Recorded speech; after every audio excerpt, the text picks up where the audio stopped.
Welcome to Pastor's Chat today. We have an awesome God who always takes care of his people. You can trust him. You can lean on him. You can lean on his everlasting arms. They're always underneath us. My friend, we have a great God. And that's what Psalms 114 continues to tell the people of Israel and also tells us even today. Remember, Psalm 113 and 114 were songs and psalms that were read or sung before the Passover meal.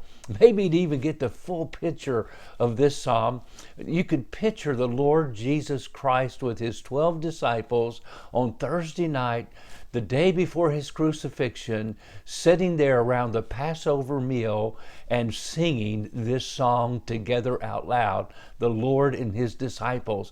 This song was a song that was sung to commemorate their deliverance from Egypt. Remember, that's what the Passover once a year was all about. Remembering the Exodus, the people of Israel being set free from the bondage of Egypt, from Pharaoh.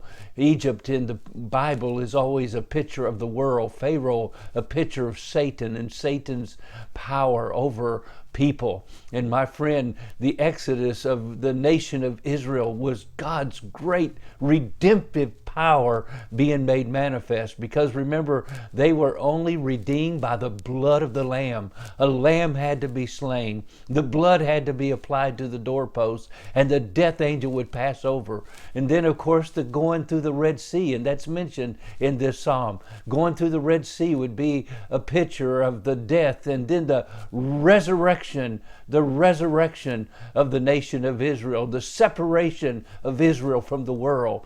And even going through the Jordan that this psalm refers to is again God's deliverance, God's power to give his people the promised land. And so we want to read this psalm in its entirety today, then we'll go back and, of course, have a few comments about it. And so when Israel went out of Egypt, the house of Jacob from a people of strange language, Judah became his sanctuary and Israel his dominion.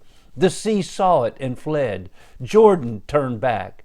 The mountains skipped like rams, and the little hills like lambs. What ails you, O sea, that you fled? O Jordan, that you turned back? O mountains, that you skipped like rams? O little hills like lambs? Tremble, O earth, at the presence of the Lord, at the presence of the God of Jacob, who turned the rock into a pool of water, the flint into a fountain of waters. Oh, what a powerful remembrance of God's great grace and power to deliver his people. And he is still a God who can deliver us today. And we see first when Israel went out of Egypt, the house of Jacob from a people of a strange language, we see that God is for us. God is for his people.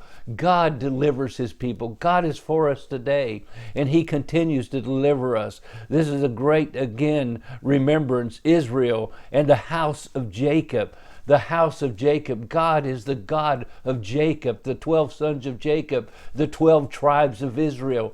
God delivers them out of the land of Egypt, out of the house of bondage. And then we see in verse 2, sanctuary. Judah became his sanctuary and Israel his dominion.